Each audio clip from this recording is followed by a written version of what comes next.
Today is the day. Today I run the Bear 100. I have ran over 1,000 miles in preparation for this moment. 4 years ago, I started on this path. These crazy people who left me awe-inspired with their physical and mental strength, these are the same people I now line up with side by side at the start line. Not as an outsider, but as equals, as friends. It's my turn. This is the hardest physical challenge of my life, and it starts now.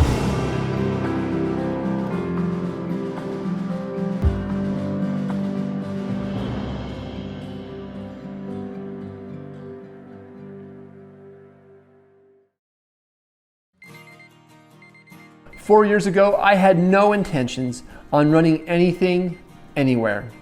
I first learned about ultra running when I volunteered for an aid station in the middle of the woods for an event called the Bear 100. I never would have guessed how much that moment would change me. The next year, I followed 6 runners and got to see what it was really like. And I got to see what it was like when things go bad. Despite the weather, most of those runners would cross the finish line, and all of them left a deep impression on me. To see them press on despite the conditions changed me. It made me want to see if I could be like them, if I could learn what it takes. And so I began training. Day after day, week after week, year after year. At first, the victories were small, but then they grew and they grew. I made new friends who had the same goals I did. We helped each other out, and we went some amazing places. And I accomplished things I never could have imagined. My friends showed me that the things that I once deemed impossible were not only possible, but showed me a path to make them achievable for me. It took a lot of hard work. Runs at night, in the heat of the day, snow, rain, sunshine, physical therapy. I would run past people's houses and see them warm inside watching Netflix. It was cold, but the fire of determination kept me warm and driving forward. I knew I was working on something amazing. And after 3 years of preparation, today is the Bear 100. We're nervous and we're tired, but we're so ready to go. Yeah. I'm so excited. It's been a long time. It's gonna be a fun day. It's gonna be a way fun day. I had a friend named Matt once tell me the hardest part of running 100 miles isn't running 100 miles. It's showing up to the starting line, trained, ready, and healthy. So I guess this is the easy part. The farthest I have ever run is 50 miles. So today I will learn a lot about me, my body, and what it takes to run 100 miles. Having worked towards this goal for the last 3 years, I am excited and nervous. Because of this, I haven't slept well, not just for the night before, but for the entire week before. But I'm ready, healthy, and trained. So now I guess it's just the easy part. I'm at the starting line, and I become emotional. So much work has went into this moment, and now it's finally happening. Ready, set, go. 4, 3, 2, 1.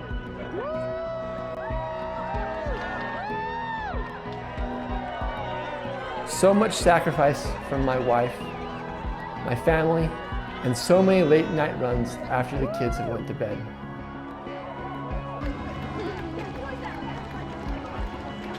And now I will spend 34 hours in these mountains on the adventure of a lifetime. The first miles go quick. The sun comes up and the hills are alive. The beauty is amazing. I feel great, and there's a constant temptation to go fast. But this isn't a sprint. It's not even a marathon. It's almost 4 marathons back to back with 22,000 feet of climbing. Slow and steady. There are reminders that I need to go slow. I saw a runner limping down the trail at mile 17 with what looked to be a rolled ankle. Keep moving, go slow, and don't get hurt. Seeing my family is always a great boost at aid stations. Have fun. We'll see you right head forward. And so are Love quesadillas. you. Say bye, Dad. The miles go by. You meet old friends and you make new friends. Uneventful runs are the goal. Keep the food and the water going in and leave the miles behind you.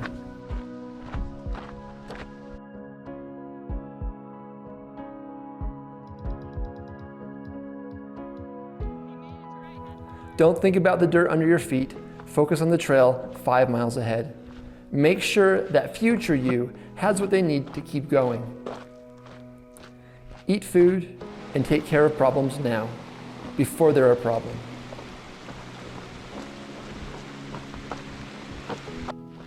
Miles, miles, miles.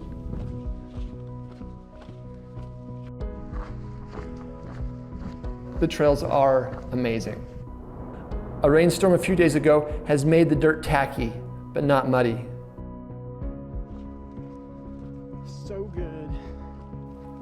I try not to look how far I am, because it doesn't matter. It's going I good. know when the next aid station will be, and just need to have what it takes to simply get to the next one. It's really simple. Keep moving, go slow, and don't get hurt.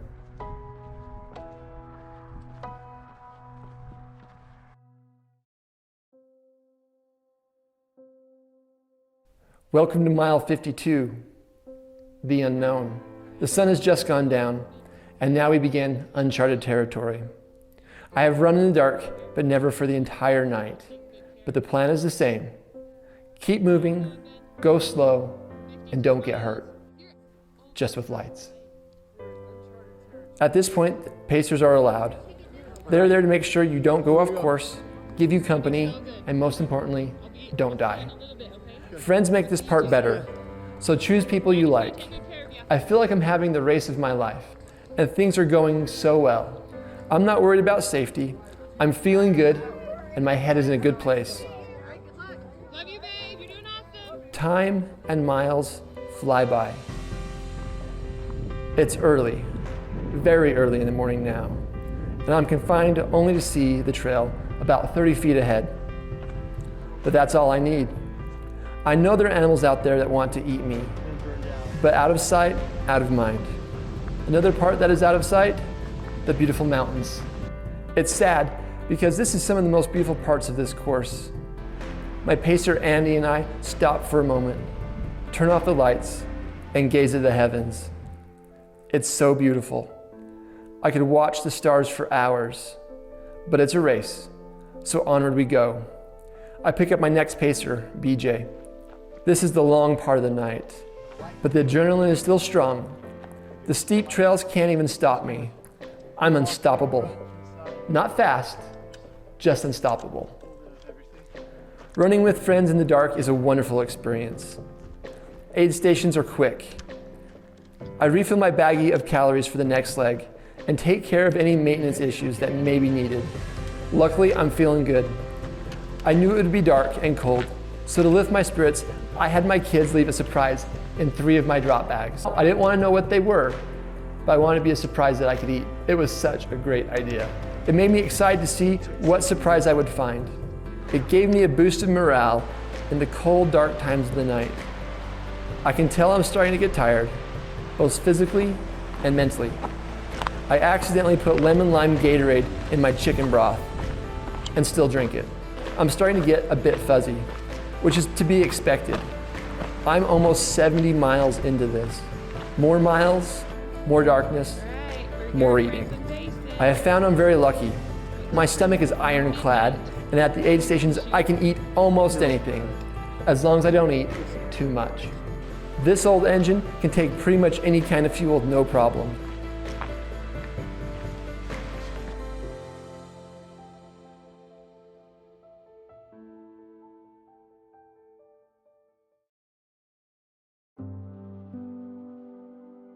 It's 5 a.m. now. I'm approaching Beaver Mountain. It's really dark and really cold. The lodge looks so nice and warm. This is the aid station where most people will DNF. It lulls you in with its warmth and hospitality, and before you know it, its teeth have dug into you, and the thought of going out becomes unbearable. And so you drop out. So I get in quickly and get out quickly. With the help of my pacer BJ, I have survived the night. The sun will come up soon, so I get my new pacer, Max. This is where I start to make some bad choices. I'm doing well, and I start to get greedy. I look at the clock and see that if I push just a little harder, I could come in under 30 hours. So I start to push. The sun comes up just as we get to the aid station at mile 81. This is Gibson Basin. This is a big deal for me. This is where I first saw ultra runners. I was so impressed by these runners, and now I'm one of them. It's still super cold. My legs don't seem to run anymore. I try to get them to go, and they can speed walk, but that's it. I've been awake and moving for the last 26 hours. I'm in the late stages of a 100-mile ultra marathon. I keep waiting for things to go bad and get hard. I knew things could and would get interesting, but I never knew how. Around mile 87, I start having mild hallucinations. There are a lot of dead trees around here, and my brain starts assigning random things to these gnarly, twisted, dead trees. At a quick glance, I see the back of an SUV. A few minutes later, I realize it's not an SUV, it's a dead tree. Then it's a pop-up camper, a family on a picnic in the woods. I know they're not real, but I can see them. It's crazy. I'm half excited to be experiencing the things I've only heard stories about for so long. Luckily, I'm fully coherent and doing well. My mind's just starting to play tricks on me. We get to the next aid station, and to my surprise, there's homemade cookies in this drop bag. The first one is frozen and hard as a rock. The next one sits in my pocket for a few miles and warms up. It's a joyful delight. Maybe things aren't so bad. Just a few miles down the road, my knee starts to hurt. In almost an instant, I can no longer walk down a hill. No problems going up, but going down hurts so bad. My pacer understandably laughs at me when I begin walking down hills backwards.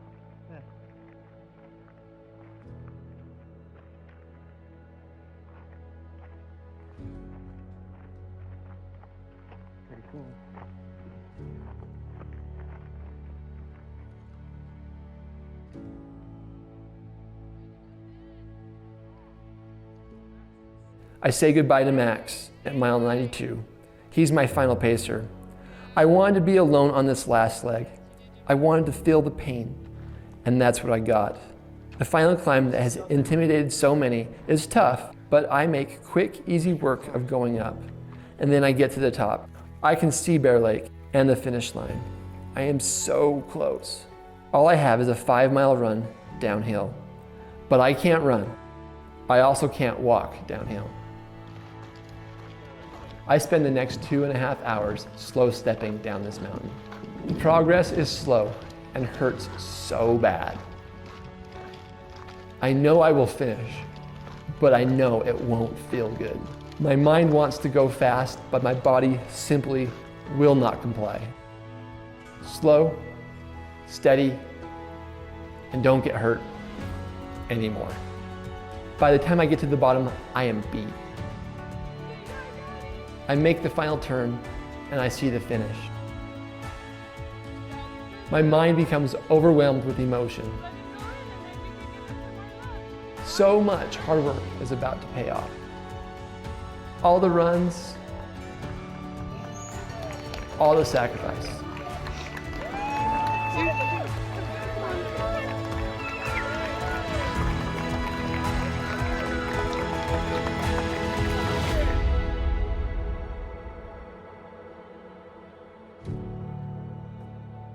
Goal complete.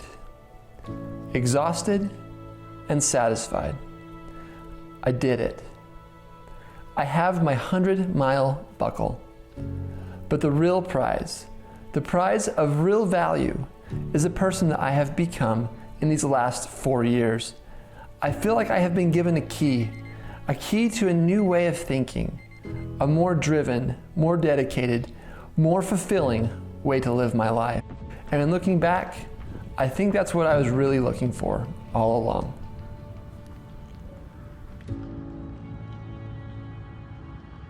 I'm coloring the Bear 100. On the Monopoly board. All done.